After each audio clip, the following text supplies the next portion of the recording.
Hello friends, எல்லாரும் எப்படி இருக்கீங்க? நான் 2 weeks back NIT Trichy admissions பத்தி நான் போட்டிருந்தேன். அதில தாசா கவுன்சிலிங் பத்தி நான் சொல்லியிருந்தேன். சரி டீட்டெயில்டா ஒரு வீடியோ போடலாம் அப்படின்னு சொல்லிட்டு தான் இப்ப நான் அத நான் பண்ண போறேன். ஸோ இது மேபி வந்து நெறைய பேருக்கு யூஸ்ஃபுல்லா இருக்கும். புதுசா பார்க்குறவங்களுக்கு. நான் வந்து இத ஃபுல்லா லாஸ்ட் 2 இயர்ஸா நான் பண்ணதால எனக்கு கொஞ்சம் ஆம் நெறைய நான் கொஞ்சம் இன்ஃபர்மேஷன்ஸ் குடுக்கலாம்னு நெனைக்கிறேன். ஸோ Googleல போயிட்டு தாசா 2024ன்னு போட்டீங்கன்னா, உங்களுக்கு இந்த வெப்சைட் வரும். தாஸாட வெப்சைட். ஓகே. இப்ப வந்துடுச்சு. ஸோ தாஸான்னா direct admissions of students abroad. இது ஒவ்வொரு இயரும் ஒவ்வொரு இன்ஸ்டிடியூட்ஸ் வந்து இதுல ம் அ இத கண்டக்ட் பண்ணுவாங்க. ஸோ இந்த வருஷம் வந்து என்ஐடி ராய்ப்பூர். இவங்க தான் வந்து கண்டக்ட் பண்ண போறது. இந்த தாஸா ஹோல் கவுன்சிலிங் இவங்கள தான் நடத்தப் போறது. லாஸ்ட் இயர் வந்து டூ என்ஐடி கேலிக்கட் நெனைக்கிறேன். ஆமா. என்ஐடி கேலிக்கட் பண்ணாங்க. அதுக்கு முன்னாடி எனக்கு தெரியல. ஸோ இது 2021ல தான் இந்த ஸ்கீமே ஆரம்பிச்சது ஃபர்ஸ்ட்டு. தாசா ஸ்கீம் அப்படின்றது. அதுக்கு முன்னாடி வரைக்கும் சாட் ஸ்கோர் வச்சு தான் உங்களுக்கு என்ஐடிஸ்ல வந்து அம் அட்மிஷன்ஸ்லாம் பண்ணிட்டுருந்தாங்க. இப்ப சாட்லாம் எதுவுமே கிடையாது. சாட் 2ன்னு நெனைக்கிறேன். சாட் 2 எக்ஸாம் எழுதி கிளியர் பண்ணா தான் உங்களுக்கு என்ஐடிஸ்ல கிடைக்கும். பட் இப்ப வந்து 2021க்கு அப்புறம் ஃபுல்லாவே வந்து பேஸ்ட் அப்பான் ஜேஇ மெயின்ஸோட ஸ்கோர் வச்சு தான் உங்களுக்கு வந்து என்ஐடிஸ்ல அட்மிஷன்ஸ் கிடைக்கும். ஸோ இப்போ வந்து நான் ஒரு ஜஸ்ட் ஒரு பிரீஃபா நான் சொல்லிர்றேன். என்னென்ன எப்படி எப்படிலாம் அந்த கவுன்சிலிங் இருக்க போது, எப்படி எப்படி முடியும் அப்படின்னு. ஸோ தாசா யுஜி ஷெட்யூல் இருக்கு. ஃபர்ஸ்ட் வந்து ஷெட்யூல பார்த்துடலாம். ஸோ இது எல்லாமே வந்து டென்டேட்டிவ் தான். எனி டைம் வந்து சேஞ்சஸ் மேபி இருக்கலாம். ஓகே. ஃபர்ஸ்ட் இப்போ ஆன்லைன் ரெஜிஸ்ட்ரேஷன். இது வந்து ஜூன் 10த் ஆரம்பிச்சாங்க. இப்ப ஆரம்பிச்சு நடந்துட்டு இருக்கு. ஜூன் 19த் வரைக்கும் இருக்கு ஃபார் ரெஜிஸ்ட்ரேஷன்ஸ் 10 டேஸ் இருக்கு. ஸோ ஜூன் 21 இது வந்து submission for submission. And withdraw பண்றதுக்கு ஜூன் 25க்குள்ள நீங்க வித்ட்ரா பண்ணிக்கணும். உங்களுக்கு இன் கேஸ் உங்களுக்கு வேற எதுலயாச்சும் உங்களுக்கு அட்மிஷன் கிடைச்சிடுச்சு. வேற காலேஜ், வேற யுனிவர்சிட்டீஸ் போறீங்கன்னா, இத நீங்க வித்ட்ரா பண்றதுனா பண்ணிக்கலாம். ஸோ ஆன்லைன் ரெஜிஸ்ட்ரேஷன் ஃபர்ஸ்ட் வந்து உங்களுக்கு ஒரு ரெஜிஸ்ட்ரேஷன் பண்ணிட்டு, அதுல வந்து உங்களுக்கு இமெயில் உங்களுக்கு என்ன ப்ராப்பரான நீங்க யூஸ் பண்ற இப்போ உள்ள எக்ஸிஸ்டிங் இமெயில் வந்து நீங்க குடுக்கணும். அதுல தான் எல்லா இன்ஃபர்மேஷன்ஸும் அவங்க ஷேர் பண்ணுவாங்க அடுத்தது. First personal details. ஓகே. என்ன நீங்க கேட்டகரி குடுக்கணும், இங்கேயே சிஏடபிள்யூஜியா இல்ல நீங்க சார்க்கா, நான் சார்க்கா அப்படின்றதெல்லாம் நீங்க இதிலயே மென்ஷன் பண்ணணும். நான் இந்த சிஏடபிள்யூஜி அண்ட் சார்க்லாம் நான் பின்னாடி நான் வந்து எக்ஸ்பிளைன் பண்றேன். And contact details, passport information, qualification, um refund details, documents upload பண்றது, அந்த ஃபோட்டோகிராஃப் அண்ட் நெறைய டாக்குமெண்ட்ஸ் இருக்கு. அப்புறம் ஃபீ பேமெண்ட், அப்புறம் choice filling, submission. Choice filling எல்லாமே உங்களுக்கு வந்து இப்பயே நீங்க பண்ணிறணும். ஃபீஸ் பேமெண்ட் எல்லாமே, எல்லாமே பண்ணிட்டு சப்மிட் பண்ணிறணும். ஓகே. அடுத்தது கீழ என்ன குடுத்துருக்காங்கன்னா, நீங்க இந்த ஆன்லைன் ரெஜிஸ்டர் பண்ணவங்க மட்டும் தான் இந்த கவுன்சிலிங்ல பார்ட்டிசிபேட் பண்ண முடியும். அதான் சொல்லியிருக்காங்க. அண்ட் அந்த பேமெண்ட் மெத்தட் சொல்லியிருக்காங்க. அப்புறம் மஸ்ட் நீங்க சப்மிட் பண்ணணும். டாக்குமெண்ட் வந்து நீங்க எல்லாமே வந்து அதாவது ரெஜிஸ்டர் பண்றீங்கல்ல, அது எல்லாமே நீங்க சப்மிட்ன்னு ஒரு ஆப்ஷன் குடுத்தா தான் அது வந்து சேவ் ஆகும். அப்படி நீங்க சப்மிட் பண்ணல அப்படின்னா, அந்த லாஸ்ட் டேட்டுக்கு அப்புறம் அந்த டைம் பீரியட் முடிஞ்சதுக்கு அப்புறம் என்ன நீங்க சாய்ஸ் ஃபில்லிங் குடுத்துருக்கீங்களோ, அதுதான் ஆட்டோமேட்டிக்கா சேவ் ஆகும். அததான் சொல்லியிருக்காங்க.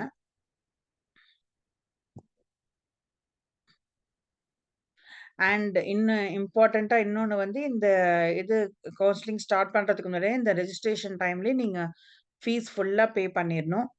ஆ அதாவது சிஏடபிள்யூஜியா இருக்கட்டும், இல்ல தாசாலயும் பார்ட்டிசிபேட் பண்ணீங்கன்னா, அதுக்கு உண்டான ஃபீஸையும் நீங்க வந்து பே பண்ணிறணும். பே பண்ணா தான் அடுத்த ஸ்டெப்பே உங்களுக்கு ரேங்க் லிஸ்ட்டே வரும். ஸோ அடுத்தது ஜூன் 27த் பாருங்க, தாசா வந்து ஒரு ரேங்க் லிஸ்ட் வந்து ரிலீஸ் பண்ணுவாங்க. இதே வெப்சைட்ல தான். So based upon the JEE marks mains எழுதுனீங்க இல்லையா? அந்த ஸ்கோர் கார்ட வச்சு அவங்க வந்து ஒரு ரேங்க் ப்ரிப்பேர் பண்ணி போடுவாங்க. ஸோ அடுத்தது மார்க் அலாட்மெண்ட். ஜூன் 29த் மார்க் அலாட்மெண்ட் வரும். மார்க் அலாட்மெண்ட்ன்னா நீங்க எப்படி வந்து உங்களுக்கு வந்து அலாட் ஆகப்போது அப்படின்றது ஒரு சின்ன ஒரு எக்ஸாம்பிள் மாரி இத நீங்க எடுத்துக்கலாம். அந்த மார்க் அலாட்மெண்ட். அதுக்கப்புறம் Tasa choice filling options reopen ஆகும். எப்பன்னா ஜூன் 30லேருந்து ஜூலை 1 அதாவது 2 நாள். நீங்க இந்த மாக் அலாட்மெண்ட்ட வச்சு நீங்க வந்து ஒரு நீங்க வந்து ஒரு ஜட்ஜ் பண்ணி, உங்களுக்கு ஒரு ஐடியா கிடைக்கும். எப்படி நம்ம சாய்ஸஸ் வந்து எப்படி குடுக்கலாம்? இப்ப நம்ம எதிர்பார்த்த சாய்ஸஸ் வந்து நமக்கு அலாட் ஆயிருக்கா? இல்லையா? நம்ம வேற என்ன சேஞ்சஸ் பண்ணணும்? அப்படின்றது இந்த இடத்துல நீங்க டிசைட் பண்ணிட்டு, நீங்க வந்து இத ம் சேஞ்ச் பண்ணிக்கலாம். ஏதாச்சும் ஆர்டர் வந்து சேஞ்ச் பண்ணணும்னா பண்ணிக்கலாம். அதுக்கப்புறம் ஃபர்ஸ்ட் ரவுண்ட் ஆஃப் அலாட்மெண்ட் வந்து ஜூலை 5 வந்து இது ரிசல்ட் வருது. தாசா வந்து ரிசல்ட் வந்து அவங்க ரிலீஸ் பண்ணுவாங்க 5 மணிக்கு. அத பார்த்து நமக்கு அலாட் ஆயிருக்கா அப்படின்னு நம்ம வந்து பார்த்துக்கலாம். ஸோ அடுத்தது வந்து கன்ஃபர்மேஷன். நம்ம கன்ஃபர்மேஷன் பண்ணணும். ஒன்ஸ் வந்து இப்ப அலாட் ஆயிடுச்சு அப்படின்னா, உங்களுக்கு ஏதோ ஒரு அலாட் ஆயிடுச்சு. ஏதோ ஒரு சாய்ஸ்ல உங்களுக்கு அலாட் ஆயிடுச்சு அப்படின்னா, நீங்க வந்து நீங்க எதிர்பார்த்த அந்த சாய்ஸ் வந்து ஓகே அப்படின்னா, நீங்க அக்செப்ட் குடுத்துக்கலாம். Only accept. உங்களுக்கு இதுக்கு மேல வேற பார்ட்டிசிபேட் பண்ண வேண்டாம். வேற கவுன்சிலிங்ல உங்களுக்கு வேற எதுவும் தேவையில்ல அப்படின்னா, நீங்க ஓகேவான்னா அக்செப்ட் பண்ணிட்டு பண்ணிக்கலாம். Ah and you can not participate in the special ரவுண்ட்ல பார்ட்டிசிபேட் பண்ண முடியாது. அப்புறம் ஃபைனல் அலாட்மெண்ட் இருக்குல்லையா? Internal sliding. அதுல வந்து கடைசியா நீங்க வந்து இன்டர்னல் ஸ்லைடிங் வேணா பண்ணிக்கலாம். நீங்க குடுத்த சாய்ஸஸ்க்கு முன்னாடி வேக்கன்ஸீஸ் இருந்தா, அது இன்டர்னல் ஸ்லைடிங்ல உங்களுக்கு வந்து சேஞ்ச் ஆகும். ஸோ அக்செப்ட் அண்ட் அப்கிரேட் குடுத்தீங்கன்னா, அடுத்தடுத்த ரவுண்ட்ஸ்ல நீங்க கன்சிடர் பண்ணுவாங்க உங்களையும். ஏன்னா, உங்களுக்கு நீங்க கேட்ட சாய்ஸ் வந்து நீங்க ஒரு 20 சாய்ஸ் குடுத்துருக்கீங்க. உங்களுக்கு 10த் சாய்ஸ் தான் உங்களுக்கு கிடைச்சது அப்டின்னா, உங்களுக்கு அதுக்கு முன்னாடி உள்ள சாய்ஸஸ் வந்து ஏதாச்சும் இருந்ததுன்னா, உங்களுக்கு வந்து அப்கிரேட் பண்ணுவாங்க. ஏன்னா, ஒவ்வொரு ரவுண்ட் முடியிறப்பயும் சில பேர் வித்ட்ரா பண்ணுவாங்க. சில இதெல்லாம் இருக்கும் இல்லையா? சேஞ்சஸ்லாம் இருக்கும் இல்லையா? ஸோ அதுக்கு தகுந்த மாரி அப்கிரேடுன்னா, அது வந்து அதுவாவே வந்து அப்கிரேட் பண்ணிக்கும். உங்களுக்கு முன்னாடி உள்ள சாய்ஸஸ்ல வந்து எதுவும் வேக்கன்ஸீஸ் இருந்ததுன்னா, அதுல போயிட்டு அலாட் ஆகும். டிக்ளைன் குடுத்துட்டீங்கன்னா, உங்களுக்கு கிடைச்ச அந்த அலாட்மெண்ட் வந்து டிக்ளைன்டு குடுத்தீங்கன்னா, you are out of the counselling. நீங்க வந்து கவுன்சிலிங்லேருந்து வெளில வந்துருவீங்க. அவ்வளோதான். அதுக்கப்புறம் நீங்க வந்து கவுன்சிலிங்ல பார்ட்டிசிபேட் பண்ண முடியாது. ஸோ இன்னொன்னு குடுத்துருக்காங்க. நீங்க வந்து இப்போ ஆ நீங்க வந்து இப்போ எதுவுமே நீங்க வந்து சூஸ் பண்ணல. அக்செப்ட்டோ இல்ல வந்து அப்கிரேட் அண்ட் அக்செப்ட் நீங்க குடுக்கலையோ, டிக்ளைன் பண்ணல. எதுவுமே குடுக்கல அப்டின்னா, அது ஆட்டோமேட்டிக்கா அந்த டைம் பீரியட் முடிஞ்ச பிறகு அந்த அக்செப்ட் ஆப்ஷன தான் சூஸ் பண்ணி அது க்ளோஸ் அவுட் ஆயிடும். அக்செப்ட் அண்ட் அப்கிரேட் யாருக்கு வராது அப்டின்னா, ஃபர்ஸ்ட் சாய்ஸ் குடுத்துருக்காங்க இல்லையா? இப்ப என்ஐடி திருச்சியில ஃபர்ஸ்ட் நீங்க வந்து சிஎஸ்சியோ இல்ல இசியோ ஃபர்ஸ்ட் சாய்ஸ் குடுத்துருக்கீங்க. அதுதான் உங்களுக்கு கிடைச்சிருக்கு அப்டின்னா, நீங்க அதுக்கு மேல உங்களுக்கு வந்து அந்த அக்செப்ட் அண்ட் அப்கிரேட் ஆப்ஷன் கிடைக்காது. ஏன்னா நீங்க வந்து ஃபர்ஸ்ட் சாய்ஸ் குடுத்துருக்கீங்க. அதுக்கு மேல அப்கிரேட் பண்ணா ஒண்ணுமே இல்லையே! ஸோ, அதனால உங்களுக்கு அது வராது. அவ்வளோதான். அதுக்கப்புறம் அதே மாரி 2ண்ட் ரவுண்ட் ஆஃப் சீட் அலாட்மென்ட் வரும். அது 2ண்ட் ரவுண்ட் போகும். அதோட ரிசல்ட் வந்து ஜூலை 11த் 5 பிஎம்க்கு ரிலீஸ் பண்ணுவாங்க. அப்புறம் அதே ஸ்டெப்ஸ் தான். உங்களுக்கு அக்செப்ட்னா அக்செப்ட் பண்ணிக்கலாம். அக்செப்ட் அண்ட் அப்கிரேட் குடுக்கலாம். திரும்ப அப்புறம் டிக்ளைன் பண்ணிக்கலாம். அதோட போதும்னா டிக்ளைன் பண்ணிட்டு சாரி சீட் வேணாம்னா டிக்ளைன் பண்ணிக்கலாம். இல்ல அதுலயும் சீட் கிடைக்காதவங்க அடுத்த ரவுண்ட் போவாங்க. அடுத்தது வந்து 3 ரவுண்ட் ஆஃப் சீட் அலாட்மென்ட் போவாங்க. ஜூலை 15த் அது வந்து ரிலீஸ் பண்றாங்க. அதோட ரிசல்ட் வரும். அப்புறம் அந்த same steps. First round, second round அதே மாரி சேம் ஸ்டெப்ஸ் தான் ஃபாலோ பண்ணணும். கன்ஃபர்மேஷன் பண்றதுக்கு. ஓகே. இதெல்லாம் வந்து ஜூலை 16த் அண்ட் 17த் வரைக்கும் இந்த 3 ரவுண்ட்ஸும் நடந்து முடிஞ்சிரும். அதுக்கப்புறம் வந்து வித்ட்ராவல் ஆப்ஷன் ஃப்ரம் டாசா. இன்னொன்னு என்னன்னா, இப்போ அ தாசா அப்டின்னா, அப்ராட்ல உள்ள கேண்டிடேட்ஸ்க்கு. ஜோசா அப்டின்னா, இந்தியால படிச்ச அப்ளிகன்ட்ஸ்க்கு. அங்க படிச்ச பசங்க, ஸ்டூடண்ட்ஸ்க்கு. ஸோ, இப்போ வந்து ஜோசா மட்டும் தான் அவங்க சூஸ் பண்ண முடியும். இந்தியா ஸ்டூடண்ட்ஸ் வந்து ஜோசா மட்டும் தான் எடுக்க முடியும். அவங்க இன் நோ வே அவங்க தாசா வந்து அவங்க எடுக்க முடியாது. ஸோ, தாசால உள்ளவங்க ஜோசாலயும் பார்ட்டிசிபேட் பண்ணலாம். நான் முன்னாடியே சொல்லியிருந்த மாரி. அஸ் வெல் அஸ் அவங்க ஜோஸாலயும் அவங்க வந்து பார்ட்டிசிபேட் பண்ணலாம். டைரக்ட்டாவும் அவங்க பண்ணிக்கலாம். என்ன டிஃபரன்ஸ்ன்னு நான் முன்னாடியே சொல்ட்டேன். ஜோஸால வந்து காம்படிஷன் அதிகம். இந்தியால உள்ள ஃபுல் அப்ளிகன்ட்ஸ் வந்து இந்தியா ஃபுல்லா இருக்கிறதால, நமக்கு வந்து ரேங்க் வந்து ரொம்ப பின்னாடி போகும். ஸோ தாசா மட்டும் நீங்க எடுத்தீங்கன்னா, இந்தியால இல்லாத மத்த கண்ட்ரீஸ்ல உள்ள பசங்க எல்லாம் தாசால எடுத்திருப்பாங்க இல்லையா? ஸோ அதனால அதுல வந்து நல்ல ரேங்கிங் நமக்கு கிடைக்கும். And possibilities of getting seats வந்து ரொம்ப கூட. ப்ராபபிலிட்டீஸ் வந்து ரொம்ப கூட தாசால. ஸோ அதுதான் டிஃபரன்ஸ். அண்ட் ஃபீஸும் அஃப்கோர்ஸ் ஃபீஸும் மாறும். ஃபீஸ்லாம் நான் பின்னாடி சொல்றேன். ஸோ இப்ப அதான். இப்ப ஜோசா அண்ட் தாசா 2துலயுமே வந்து சில பேர் பண்ணியிருப்பாங்க. இப்ப நெறைய பெர்சன்டைல் எடுத்தவங்க எல்லாம் 98, 99 உள்ளவங்க எல்லாம் எனக்கு தாசா வேணாம். நான் டைரக்ட்டா ஜோசால போறேன் அப்டின்னாலும், அவங்க டைரக்ட்டா ஜோசால வந்து பண்ணிக்கலாம். ஆ அதுல வந்து அதுலயும் வந்து ஒரு பக்கம் கவுன்சிலிங் நடந்துட்டுருக்கும். தாசாலயும் ஒரு பக்கம் கவுன்சிலிங் நடந்துட்டுருக்கும். இப்போ 2 சீட்டுமே உங்களுக்கு கிடைச்சிருச்சுன்னு வச்சுக்கோங்க. இதுலயும் ஒரு சீட் உங்களுக்கு கிடைச்சிருச்சு. இதுலயும் ஒண்ணு கிடைச்சிருச்சு அப்டின்னா, நீங்க ஏதாச்சும் ஒரு சீட்ட சரண்டர் பண்ணிறணும். ஏதாச்சும் ஒரு சீட்ட நீங்க எனக்கு வேண்டாம். இந்த சீட் எனக்கு வேண்டாம். எனக்கு வந்து தாசால எனக்கு சீட் கிடைச்சிருச்சு அப்டின்னு சொல்லிட்டு, நீங்க வந்து ஏதாச்சும் ஒரு சீட்ட சரண்டர் பண்ணிறணும். அப்டி நீங்க பண்ணல அப்டின்னு சொல்லிட்டு, மேலும் நம்ம அதே கன்டின்யூ ஆயிட்டே இருந்ததுன்னா அடுத்தடுத்த ரவுண்ட் அவங்களே அந்த 2 சீட்ஸும் கேன்சல் பண்ணிடுவாங்க. ஸோ, அதுக்கு வந்து ஒரு ஜூலை 19லேருந்து ஜூலை 22 வரைக்கும் அவங்க குடுக்குறாங்க. டைம் பீரியட் குடுக்குறாங்க. 4 நாள் குடுக்குறாங்க. அதுக்குள்ள நம்ம டிசைட் பண்ணிறணும். ஜோசால இன்கேஸ் நமக்கு வந்து அ காம்படிஷன் அதிகமாயி நமக்கு வந்து ரேங்க் பின்னாடி போய் வேற ஏதோ ஒரு என்ஐடிஸ்ல கிடைக்குதுன்னு வச்சுக்கோங்க. அதே டைம் வந்து தாசால வந்து உங்களுக்கு என்ஐடிஸ்ல வந்து ஏதோ சூரத்கல்லையோ, இல்ல வாரங்கல்லையோ நல்ல கோர்ஸ் கிடைச்சது அப்டின்னா, நீங்க ஜோசாவ வந்து நீங்க சரண்டர் பண்ணிடலாம். சரண்டர் பண்ணிட்டு ஒன்லி தாசாவ மட்டும் நீங்க வச்சுக்கலாம். ஸோ அடுத்தது ஃபைனல் ரவுண்ட். இதெல்லாம் முடிஞ்ச பிறகு திரும்ப ஃபைனல் ரவுண்ட்னு ஒண்ணு நடக்கும். அதோட ரிசல்ட் வந்து டிக்ளேர் பண்ணுவாங்க. ஜூலை 23 அன்னைக்கு. ஸோ அதுவும் அதே மாரி தான் திரும்ப கேண்டிடேட்ஸ் வந்து இங்க பாருங்க. அந்த சீட் அவங்களுக்கு வந்து ஓகேவா இருந்தா அவங்க வந்து அக்செப்ட் பண்ணிக்கலாம். Okay. If any seat allotted இதான் ஃபைனல் ரவுண்ட் இல்லையா? ஸோ இதுக்கு மேல ஒண்ணும் இல்ல. ஸோ அதனால இவங்க வந்து சீட் அக்செப்ட் பண்ணிக்கிட்டாங்கன்னா, வேற ஸ்பெஷல் ரவுண்ட்ல வந்து அவங்க பார்ட்டிசிபேட் பண்ண முடியாது. அதான். ஸ்பெஷல் ரவுண்டுன்னு ஒண்ணு இருக்கு. அது பின்னாடி நான் சொல்றேன். அண்ட் இன்டர்னல் ஸ்லைடிங் எல்லாருக்குமே உண்டு. ஆஸ் யூசுவல் அவங்களுக்குமே இன்டர்னல் ஸ்லைடிங் உண்டு. அதேதான். நீங்க வந்து எதுவும் நீங்க அக்செப்ட் பண்ணல, எந்த சாய்ஸும் நீங்க குடுக்கலன்னா, அது ஆட்டோமேட்டிக்கா வந்து அக்செப்ட் ஆயிடும். ஸோ இது வந்து ஒரு 2 டேஸ் நடக்குது. ஸோ அடுத்தது exit option. If no seat is allotted. இதுலயும் உங்களுக்கு வந்து சீட் கிடைக்கல அப்டின்னா, இப்போ நீங்க குடுத்த சாய்ஸஸ் வந்து ஒரு ரொம்ப கம்மியா குடுத்துருக்கீங்க. ஒரு 10 சாய்ஸா, 20 சாய்ஸா குடுத்துருக்கீங்க. அதுல உங்களோட ரேங்க்கும் வந்து ரொம்ப பின்னாடி அப்டி இருக்கு அப்டின்னா, உங்களுக்கு வந்து சீட் கிடைக்க வாய்ப்பில்ல. ஸோ அதனால அந்த டைம்ல என்ன ஆகும்? எந்த சீட்டுமே உங்களுக்கு கிடைக்கல அப்டின்னா, உங்களுக்கு வந்து ஃபுல் ரீஃபண்ட் வந்துரும். ரீஃபண்ட் ப்ரொசீஜர் படி என்ன ஃபுல் ரீஃபண்ட் வந்துரும். அந்த ரெஜிஸ்ட்ரேஷன் ஃபீய தவிர மத்ததெல்லாம் உங்களுக்கு வந்துரும். நீங்க தாசாக்கு பே பண்ணியிருக்கீங்கல்ல. தாசா அண்ட் சிஐடபிள்யூஜி அதெல்லாம் வந்துரும். ஓகே. அடுத்தது ஆன்லைன் ரிப்போர்ட்டிங். இது எல்லாமே கரஸ்பாண்டிங் அந்த பார்ட்டிசிபேட்டிங் இன்ஸ்டிடியூட்ஸ் தான் வந்து கண்டக்ட் பண்றாங்க இந்த பார்ட். அதாவது ஆன்லைன் ரிப்போர்ட்டிங் மட்டும். ஆன்லைன்லயே நீங்க வந்து எல்லாமே அவங்க என்னென்ன இதெல்லாம் கேட்கறாங்களோ, டீட்டெயில்ஸ் கேட்கறாங்களோ, அது எல்லாமே நீங்க வந்து அவங்களுக்கு அனுப்பிச்சு விட்டுறணும்.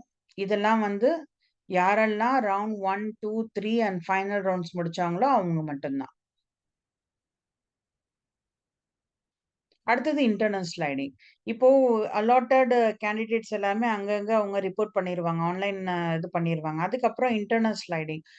இப்போ அங்கேக்குள்ளேயே இன்டர்னல் ஸ்லைடிங்னா அந்த இன்ஸ்டிடியூட்டுக்குள்ளறயே உங்களுக்கு வந்து சாய்ஸ் ஃபில்லிங் வச்சு சாய்ஸஸ் நீங்க குடுத்த சாய்ஸஸ் வச்சு, உங்களுக்கு வந்து ஒரு 4வது சாய்ஸ் தான் கிடைச்சிருக்கு அப்டின்னா, இப்போ 3 ஆர் 2ண்ட் சாய்ஸ் வந்து வேக்கன்சி இருந்ததுன்னா, அது ஆட்டோமேட்டிக்கா இன்டர்னல் ஸ்லைடிங் பண்ணிக்கலாம். பட் அது ரொம்ப ரேர்ன்னு வச்சுக்கோங்களேன். 1 ஆர் 2 எங்கேயோ நடக்கும். அது நாட் பாசிபிள். ஏன்னா, யாருமே வந்து அந்த சீட்ட வந்து வித்ட்ரா பண்றது ரொம்ப இது எனக்கு இது இல்ல இந்த பிரான்ச் வேண்டாம் அப்படின்னு சொல்லிட்டு இன்னொன்னு எடுத்துக்கிறதெல்லாம் வாய்ப்பில்ல. ஸோ, அதனால அது வந்து ரொம்ப ரொம்ப டஃப் இது இன்டர்னல் ஸ்லைடிங். ஸோ, அது ஒரு நாள். ஜூலை 28 வந்து இது நடக்குது. இதுக்கெல்லாம் சாய்ஸ் ஃபில்லிங் வந்து நீங்க ஃபர்ஸ்ட்டு குடுக்குறீங்க இல்லையா? அந்த சாய்ஸஸ் வச்சு தான் இது எல்லாமே நடக்கும். ஸோ, அதுக்கப்புறம் வந்து announcement of vacant seat matrix. அதுக்கப்புறம் தாசா என்ன பண்ணுவாங்க, திரும்ப வந்து எல்லா இன்ஸ்டிடியூட்ஸ்லயும் உள்ள வேக்கன்ட் சீட்ஸ் எல்லாமே திரும்ப டிக்ளேர் பண்ணுவாங்க. இந்த என்ஐடில வந்து திருச்சியில வந்து இத்தன சீட்ஸ் இருக்கு. வாரங்கல்ல எவ்ளோ இருக்கு. காலிக்கட்ல இத்தன சீட்ஸ் இருக்குன்னு சொல்லிட்டு உங்களுக்கு என்னென்ன பிரான்ச்ல என்ன சீட் இருக்குன்னு சொல்லிட்டு வரும். அதுக்கப்புறம் நீங்க வந்து இப்போ எதுலயுமே கிடைக்காதவங்க ஸ்பெஷல் ரவுண்டுன்னு ஒண்ணு இருக்கு. அதுல பார்ட்டிசிபேட் பண்ணலாம். அதுல வந்து திரும்ப நியூவா நீங்க சாய்ஸ் வந்து நீங்க குடுத்துக்கலாம். சீட் மேட்ரிக்ஸ் பார்த்துட்டு உங்களுக்கு என்ன வேணுமோ, அதுல வந்து நீங்க சாய்ஸ் ஃபில்லிங் திரும்ப குடுக்கலாம். அதுக்கப்புறம் திரும்ப அதே மாரி ரேங்க் அடிப்படையில திரும்ப உங்களுக்கு வந்து அலாட் ஆகும். இப்போ இன்கேஸ் உங்களுக்கு வந்து இது கிடைச்சிருச்சு அப்டின்னா, அலாட் ஆயிட்டீங்க அப்டின்னா, அவங்களுக்கு வந்து ரீஃபண்ட் வந்து கிடையாது. உங்களுக்கு ஒரு சீட் கிடைச்சிருச்சு. நீங்க தான் அத எடுக்கல அப்டின்னா, உங்களுக்கு ரீஃபண்ட் கிடையாது. இன்கேஸ் நீங்க வந்து இந்த கவுன்சிலிங்ல வந்து எக்ஸிட் ஆகுறீங்க அப்டின்னா, அலாட்மென்ட்க்கு முன்னாடியே எக்ஸிட் ஆயிட்டீங்க அப்டின்னா, அப்போ உங்களுக்கு ரீஃபண்ட் வந்து அந்த ரூல்ஸ் பிரகாரம் உங்களுக்கு வந்து ரீஃபண்ட் வந்துரும். அதான் சொல்லியிருக்காங்க. ஸோ அடுத்தது ஸ்பெஷல் ரவுண்ட் அலாட்மென்ட்டோட ரிசல்ட். ஆகஸ்ட் 1 அன்னைக்கு தான் அது வருது. அது வந்ததுக்கப்புறம் ஃபுல்லா ஒன்ஸ் டன். எல்லா கவுன்சிலிங்கும் முடிஞ்சு போச்சு அவ்வளோதான். இருக்கிற மிச்சம் சொச்சம் சீட்ஸ் எல்லாமே இந்த ஸ்பெஷல் ரவுண்ட்ல வந்து ஃபில் ஆயிடும். அவ்வளோதான். அப்புறம் கடைசியில physical reporting to the allotted institutes. எல்லாத்தையும் சேர்த்து rounds 1, 2, 3 and final round and special ரவுண்ட்ல அலாட் ஆனவங்க எல்லாருமே வந்து போய் ரிப்போர்ட் பண்ணணும். ஆன்லைன் ரிப்போர்ட்டிங் ஆல்ரெடி பண்ணியிருப்பாங்க. இது வந்து பிசிக்கல் ரிப்போர்ட்டிங். போய் இன்ஸ்டிடியூட்ஸ்ல போயிட்டு உங்களுக்கு உண்டான எல்லா டாக்குமெண்ட்ஸும் எல்லாத்தையும் எடுத்துட்டு போயிட்டு அங்க வந்து வெரிஃபை பண்ணணும். வெரிஃபை பண்ணி அவங்க ஸ்டாம்ப் பண்ணி குடுத்தா தான் உங்களுக்கு வந்து சீட் கன்ஃபார்ம் ஆகும். This part is done by the corresponding institute. So இதோட தாசாவோட ஆ கவுன்சிலிங் வந்து ஓவர் ஆயிடுச்சு. அவங்க பார்ட் ஓவர். இதுக்கப்புறம் அவங்க வந்து ஒண்ணும் பண்றதுக்கு இல்ல. ஸோ இதுக்கப்புறம் இன்ஸ்டிடியூட்ஸ் தான். நம்ம கரஸ்பாண்டிங் நம்ம எந்த இன்ஸ்டிடியூட்ல நம்ம வந்து அலாட் ஆயிருக்கோமோ, அந்த இன்ஸ்டிடியூட்ஸ்க்கும் நமக்கும் தான் டைரக்ட்டா நம்ம வந்து கான்டாக்ட் இருக்கும். ஸோ இது வந்து ஆகஸ்ட் 8லேருந்து ஆகஸ்ட் 14th வரைக்கும் இது நடக்கும். ஸோ 1 வீக் குடுக்குறாங்க இல்லையா? இது எல்லாமே வந்து ஒவ்வொரு நாளும் ஒவ்வொரு பிரான்ச் குடுப்பாங்க. ஒவ்வொரு நாள் ஒரு நாள் சிஎஸ்சிக்கு இருக்கும். அடுத்தது இசிக்கு இருக்கும். அப்புறம் ட்ரிபிள் இ, புரொடக்ஷன், கெமிக்கல் அப்படின்னு சொல்லிட்டு வரிசையா வந்துட்டே இருக்கும். ஸோ இதெல்லாம் முடிஞ்சு போச்சு. இதோட முடிஞ்சிடுச்சு. தாசா கவுன்சிலிங்ன்றது ஓவர் அவ்வளோதான். ஸோ அடுத்தது கடைசியில வந்து ஸ்பாட் ரவுண்ட் அப்படின்னு சொல்லிட்டு ஒண்ணு இருக்கும். அது என்னன்னா, டைரக்ட்டா வந்து கரஸ்பாண்டிங் இன்ஸ்டிடியூட்ஸ்லயே இது வந்து இருக்கும். இப்போ உங்களுக்கு வந்து ஸ்பெஷல் ரவுண்ட்லயுமே எந்த சீட்டும் அலாட் ஆகல அப்படின்னா, இந்த ஸ்பாட் ரவுண்ட் அப்படின்றது பிசிக்கல் ரிப்போர்ட்டிங் பண்றாங்க இல்லையா? அந்த டைம்ல வந்து ஏதாச்சும் திரும்ப வந்து யாராச்சும் சீட் வித்ட்ரா பண்றாங்க. இல்ல வந்து எனக்கு அந்த சீட் வேண்டான்னு சொல்லிட்டு சரண்டர் பண்றாங்க. அந்த மாரி ஏதாச்சும் ஒரு சேஞ்சஸ் இருந்ததுன்னா, அங்கங்க வேக்கன்ஸீஸ் இருக்கும்ல. அத ஃபில் பண்றதுக்காக இந்த ஸ்பாட் ரவுண்ட் வந்து அந்த அந்த அந்த ஸ்பாட்லயே வந்து டிசைட் பண்ணுவாங்க. நீங்க அங்க போகணும். ஓகே. இங்க பாருங்க. "The will be announced and conducted by respective institutes after August 14th, strictly against the vacancies." Okay. இந்த இந்த ப்ராசஸிங்லாம் முடிஞ்ச பிறகு, இந்த பிசிக்கல் ரிப்போர்ட்டிங் பண்ண பிறகு, இந்த ஆகஸ்ட் 14க்கு அப்புறம், ஏதாச்சும் திரும்ப வந்து யாராச்சும் இப்ப வரல, வித்ட்ரா பண்ணிட்டாங்க. அந்த மாரி கேஸஸ்ல வந்து திரும்ப சீட்ஸ் இருக்கும் இல்லையா? அத வச்சு அவங்க வந்து ஸ்பாட் ரவுண்ட் வந்து அவங்க அனவுன்ஸ் பண்ணுவாங்க. Candidates registered in DASA will only be eligible to participate. யாரெல்லாம் வந்து ரெஜிஸ்டர் பண்ணாங்களோ, அவங்க மட்டும் தான் இதுல வந்து நம்ம பார்ட்டிசிபேட் பண்ண முடியும். எந்த சீட்டும் கிடைக்கல அப்படின்றவங்க மட்டும் தான் இதுல வந்து பண்ண முடியும். அடுத்தது வந்து இப்ப ப்ரோஷர் நம்ம பாத்துரலாம். இது ஃபுல்லாவே ஒரு நீங்க ரெஜிஸ்டர் பண்றதுக்கு முன்னாடியே, ரெஜிஸ்ட்ரேஷன் ப்ராசஸ் பண்றதுக்கு முன்னாடி இது ஃபுல்லா படிச்சு பாக்குறது நல்லது. அடுத்தது இப்ப நான் யுஜி ப்ரோஷர்ல ஜஸ்ட் என்னென்ன இருக்குன்னு சொல்லிட்டு ஒரு ஓவராலா நான் சொல்லிர்றேன். டீட்டெயில்டா இல்ல. ஜஸ்ட் ஒரு ஷார்ட்டா தான் நான் சொல்லப் போறேன். சில முக்கியமான இன்ஃபர்மேஷன்ஸ் மட்டும். ஓகே. இது ஃபுல்லா டைம் இருந்தா படிச்சுக்கலாம். ஸோ என்ஐடி ராய்ப்பூர் கண்டக்ட் பண்றாங்க.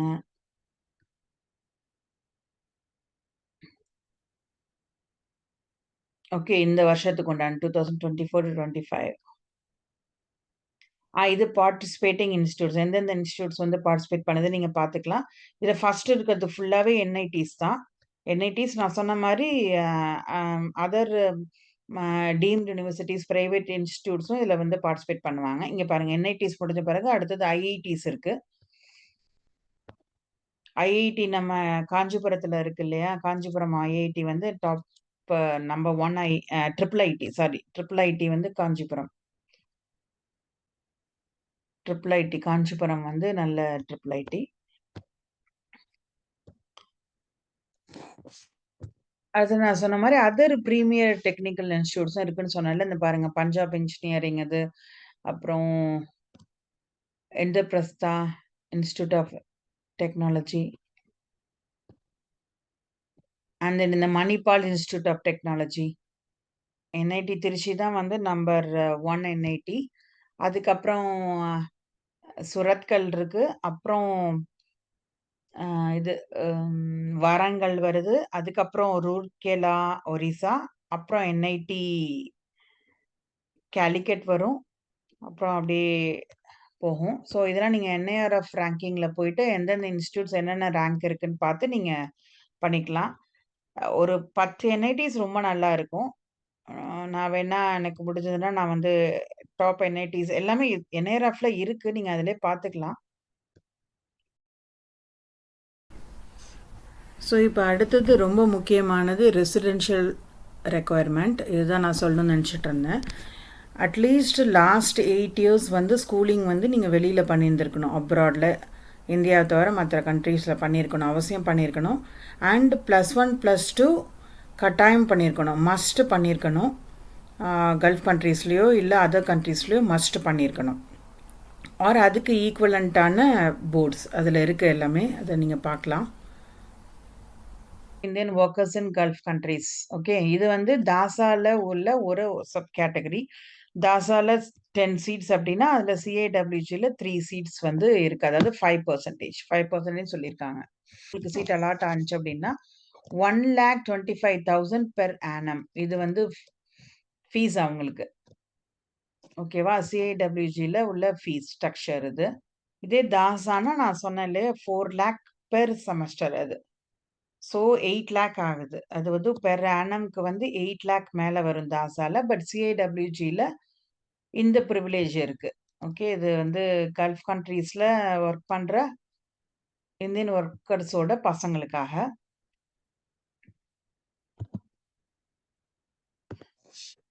ஓகே, அப்புறம் அந்த வீடியோல கேட்டிருந்தாங்க, அந்த மாரி ஒரு பேரண்ட் கேட்டிருந்தாங்க. நான் வந்து கல்ஃப்ல ஒர்க் பண்றேன். பட் என் சன் வந்து +1, +2 அண்ட் ஸ்கூலிங் எல்லாமே இந்தியால தான் பண்ணாங்க. அவங்க எலிஜிபிளா இந்த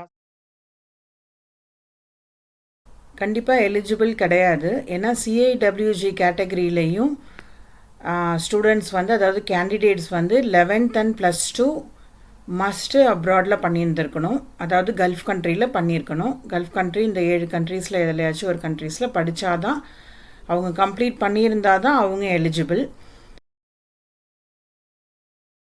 இப்போ சிஐடபிள்யூஜி இந்த கல்ஃப் கண்ட்ரீஸ்லாம் எதெல்லாம் கவர் ஆகும்னா United Arab Emirates, Bahrain, Iraq, Iran, Kuwait, Oman, Qatar, Saudi Arabia. இதில் படிக்கிற இந்தியன் ஸ்டூடெண்ட்ஸ் கேண்டிடேட்ஸ் எல்லாமே இந்த தாசா கவுன்சிலிங் தாசா சிஏடபிள்யூஜிக்கு எலிஜிபிள். ஓகே, இப்போ இவங்கெல்லாம் என்ன டாக்குமெண்ட்ஸ் கண்டிப்பாக ப்ரொடியூஸ் பண்ணணும் அப்படின்னா copy of the passport of the parent. இப்போ பேரண்ட்டை வந்து நம்ம ப்ரூஃப் காமிக்கணும் இல்லையா? அவங்க வந்து கல்ஃபில் தான் ஒர்க் பண்ணுறாங்க அப்படின்னு சொல்லிட்டு காமிக்கணும். ஸோ அவங்களோட பேரண்ட்டோட வீசா, இப்போ எக்ஸிஸ்டிங் வீசா, அவங்களோட ஒர்க் பெர்மிட், இது எல்லாமே நம்ம வந்து இந்த அப்பெண்டிக்ஸ் 3 இல்லைனா அதெல்லாம் நான் பின்னாடி இந்த ப்ரோஷரில் இருக்கு, நான் காமிக்கிறேன். ஓகே, இன்கேஸ் உங்களுக்கு வந்து சிஏடபிள்யூஜி கேட்டகரியில் உங்களுக்கு கிடச்சிச்சுன்னா உங்களுக்கு ரிமைனிங் இந்த தாசாவுக்கு பே பண்ண ஃபீஸ் வந்து ரீஃபண்ட் ஆகிடும். அதுதான் சொல்லியிருக்காங்க. இப்போ என் டாட்டருக்குமே அப்படி தான் ஆச்சு. சிஏடபிள்யூஜி கேட்டகரியில் கிடச்சதால தாசாவுக்கு நாங்கள் பே பண்ண அந்த 4 லேக் சம்திங் ஏதோ பண்ணியிருந்தோம் இனிஷியல் அமௌண்ட். அது அப்படியே எங்களுக்கு வந்துருச்சு. ஆஃப்டர் 2 மந்த்ஸ் அது இது பண்ணிடுவாங்க, ரீஃபண்ட் பண்ணிடுவாங்க. ஸோ அடுத்தது ஃபீ பேமெண்ட் அண்ட் ரீஃபண்ட் ரூல்ஸ் இது. ஓகே, ஃபீ நான் சொன்ன மாரி பாருங்க தாசா சிஏடபிள்யூஜிக்கு வந்து இப்போ ரெஜிஸ்ட்ரேஷன் ஃபீஸ் எல்லாருக்கும் ஒன்று தான். $300 பே பண்ணணும். இப்போ சிஏடபிள்யூஜியில் கிடச்சிதுன்னா 62 500 INR. இது வந்து ஒரு செமஸ்டருக்கு. ஓகே. ஃபார் செமஸ்டருக்கு தான் அது சொல்லியிருக்காங்க. அடுத்து நான் சார்க் கண்ட்ரீஸ்ன்னு சொல்லிட்டு இருக்கு. நான் சார்க் அப்படின்னா ஃபர்ஸ்ட் சார்க் கண்ட்ரீஸ்னா என்னன்னு சொல்லிடுறேன். இந்தியா, பாகிஸ்தான், ஆப்கானிஸ்தான், அப்புறம் நேபாள், பூட்டான், ஸ்ரீலங்கா, இதெல்லாம் வந்து சார்க் கண்ட்ரீஸ். உங்களுக்கு தெரியல, சார்க் நாடுன்னு சொல்லுவாங்கல்ல. ஸோ அதுல உள்ள கேண்டிடேட்ஸ் எல்லாமே வந்து ஃபீஸ் வந்து கம்மி தான். $2000 இருக்கு.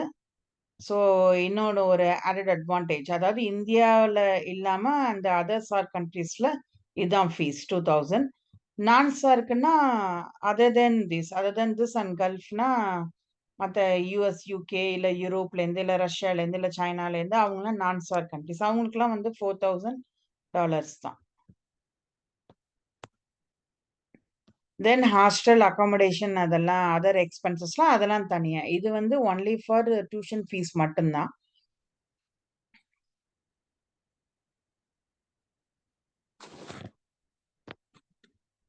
ஸோ எப்போ நீங்க வந்து கன்ஃபார்ம் ஆனதோ, சீட் கன்ஃபார்ம் ஆயி உங்களுக்கு வந்து அந்த இன்ஸ்டிடியூட்லேருந்து உங்களுக்கு கன்ஃபர்மேஷன் லெட்டர் வந்ததோ, அப்போவே நீங்க வந்து அந்த இன்ஸ்டிடியூட் வெப்சைட்லயே வந்து ஹாஸ்டல் டீட்டெயில்ஸ் இருக்கும்.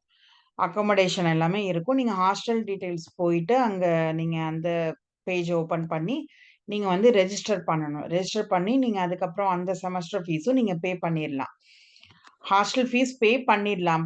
பட் ஹாஸ்டல் அலாட்மெண்ட் எந்த ரூம், எந்த பில்டிங், எந்த இதெல்லாம் அங்க தான் போயிட்டு அந்த பிசிக்கல் ரிப்போர்ட்டிங் பண்றீங்கல்ல, அந்த நாள் தான் வந்து ஹாஸ்டலுக்கும் போயிட்டு நம்ம ரெஜிஸ்டர் பண்ணணும். ஆல்ரெடி நம்ம பண்ணிட்ட அந்த ஃபீஸ் பேமெண்ட் இருக்கு இல்லையா?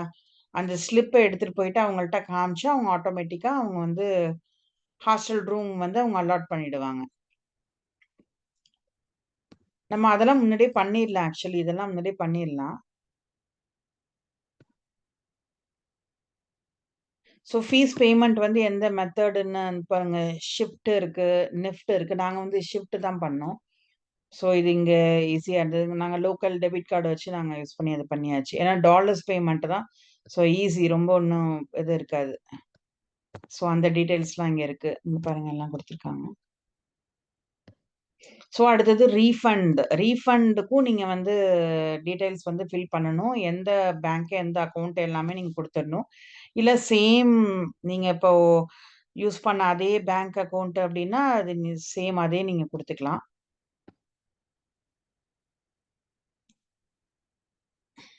ஸோ ரீஃபண்ட் வந்து யாருக்கெல்லாம் ரீஃபண்ட் அப்படின்னு சொல்லிட்டு குடுத்துருக்காங்க. அதாவது இத்தன ரவுண்ட்ஸ்லயும் பார்ட்டிசிபேட் பண்ணி உங்களுக்கு எதுலயுமே கிடைக்கல அப்படின்னா, அப்புறம் தான் ரீஃபண்ட் ஆகும். இல்ல நடுப்பறையோ, இல்ல எதுலயோ ஒரு இதுல ஏதோ ஒரு ரவுண்ட்ல உங்களுக்கு சீட் கிடைச்சு நீங்க எடுக்கல. நீங்க சீட் வந்து நீங்க அக்செப்ட் பண்ணலைன்னா ரீஃபண்ட் கிடையாது. ரீஃபண்ட் கிடையாதுன்னா, அதுக்கேத்த மாரி நீங்க சீட் இன் கேஸ் நீங்க அது அக்செப்ட் பண்ணிட்டு அதுக்கப்புறம் நீங்க சீட்ட வித்ட்ரா பண்ணீங்கனாலும், ஒரு சம் அமௌண்ட் வந்து டிடக்ட் பண்ணிட்டு மிச்சத்த உங்களுக்கு வந்து பேலன்ஸ் குடுத்துருவாங்க. ஸோ இதெல்லாம் நீங்க ஃபுல்லா படிச்சுக்கலாம். இதெல்லாம் ஒண்ணும் பெரிய இது இல்ல. நீங்க அப்படியே பார்த்துட்டா போதும். அப்புறம் ரீஃபண்டோட இது எல்லாம். ஸோ இந்த ரீஃபண்ட் அந்த ஃபர்ஸ்ட் ரெஜிஸ்ட்ரேஷன் ஃபீ வந்து இஸ் நான் ரீஃபண்டபிள். நீங்க ஜஸ்ட் நீங்க உள்ளார போயிட்டாவே அவ்வளோதான். அந்த ஃபீஸ் கிடைக்காது. ஏன்னா அவங்க வந்து ரெஜிஸ்ட்ரேஷன் அந்த கவுன்சிலிங் பண்றதுக்கு அந்த ஃபீஸ் அவங்க எடுத்துக்கிறாங்க. ஸோ தான். பேங்க் டீட்டெயில்ஸ் இதுதான்.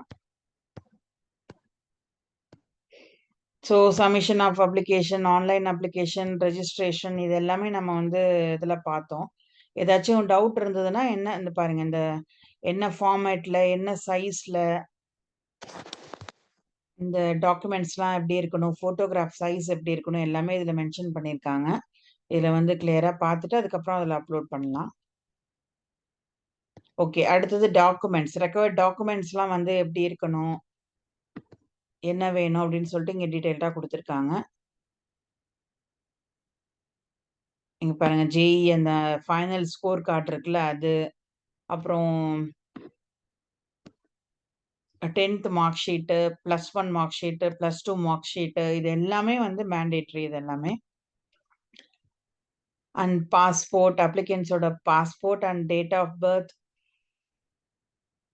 இது எல்லாமே இது டீட்டெயில்டா இருக்கு. இத பார்த்துக்கலாம். போலா என்னன்னா இது இந்த கவுன்சிலிங் எப்படி நடக்க போகுது?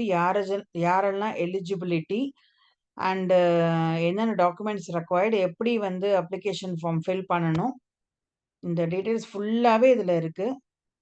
எல்லாம் பொறுமையா எந்த இடத்துல நம்ம ஃபில் பண்ணும்போது டவுட் இருந்தாலும், இங்க வந்து இந்த ப்ரோஷர் ஓப்பன் பண்ணி எனி டைம் செக் பண்ணிக்கலாம். நான் சொன்ன அதே இதுதான் இதுலயும் வந்து குடுத்துருக்காங்க. டீட்டெயில்டா இதுல குடுத்துருக்காங்க. இதுல அப்படியே ஒன்ஸ் படிச்சு பார்த்துக்கலாம். இங்க பாருங்க.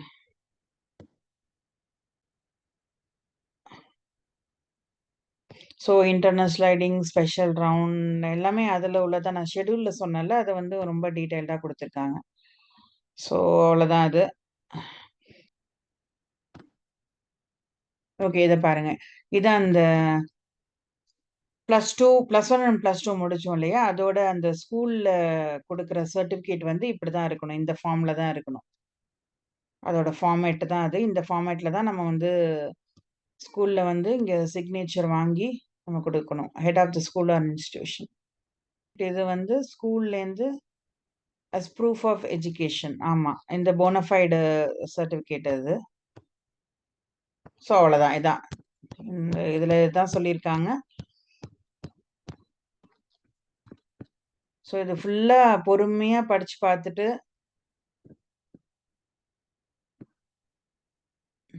ஓகே. அதுக்கப்புறம் வந்து நம்ம ஃபில் பண்ண ஆரம்பிக்கலாம். பட் சாய்ஸ் ஃபில்லிங்ல ரொம்ப கேர்ஃபுல்லா இருக்கணும். அதுல தான் நெறைய மிஸ்டேக்ஸ் பண்ணுவோம். ஸோ இதுல சாய்ஸ் ஃபில்லிங்லயோ, இல்ல வேற எதுலயோ டவுட் இருந்தா, இந்த நான் சொன்னதுல ஏதாச்சும் டவுட் இருந்தா, கண்டிப்பா நீங்க கமெண்ட் செக்ஷன்ல நீங்க சொல்லுங்க. நான் வந்து இதுக்கு எல்லாத்துக்குமே ஆன்ஸர் பண்ண ட்ரை பண்றேன். அப்படியே இங்கிலீஷ்ல இருக்கிறத நான் வந்து தமிழ்ல சொல்றேன். அவ்வளோதான். ஒரு ஜஸ்ட் தெரியாதவங்க புரியாதவங்களுக்கு மேபி யூஸ்ஃபுல்லா இருந்திருக்கும். ஏதாச்சும் ஹெல்ப் வேணும்னா எனக்கு கமெண்ட் செக்ஷன்ல சொல்லுங்க. கான்டாக்ட் பண்ணுங்க. அண்ட் இது சீட் மேட்ரிக்ஸ் நான் சொல்லணும்னு நெனச்சுட்டு இருந்தேன். பாருங்க சீட் மேட்ரிக்ஸ் உள்ளார போனா, உங்களுக்கு வந்து எந்த இன்ஸ்டிடியூட் வேணுமோ அத செலக்ட் பண்ணிட்டு, இப்ப நான் திருச்சியே எடுக்கிறேன்னு வச்சுக்கோங்க.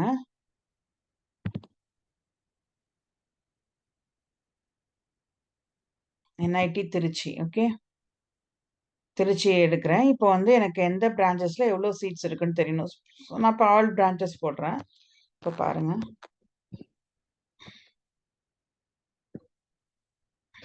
ம். இப்போ இந்த சீட் மேட்ரிக்ஸோட 2024 வந்துடுச்சு. இது எல்லாமே இயர்லி மாறும். எல்லா வருஷமும் இப்படியே இதே மாரி இருக்காது. ஸோ பாருங்க கம்ப்யூட்டர் சயன்ஸ் அண்ட் இன்ஜினியரிங்ல ஜெனரல் தாசா சீட்ஸ் வந்து 16 இருக்கு. அதுல வந்து சிஐடபிள்யூஜில 8 குடுக்குறாங்க. ஓகே. 8 சீட்டு கிடைக்குது. நம்பர் ஆஃப் சீட்ஸ் வந்து 24. ஸோ இது சிவில்லயும் அதே மாரி, எலக்ட்ரிக்கல் அண்ட் எலக்ட்ரானிக்ஸ்ல 16 அதே மாரி 8 குடுக்குறாங்க.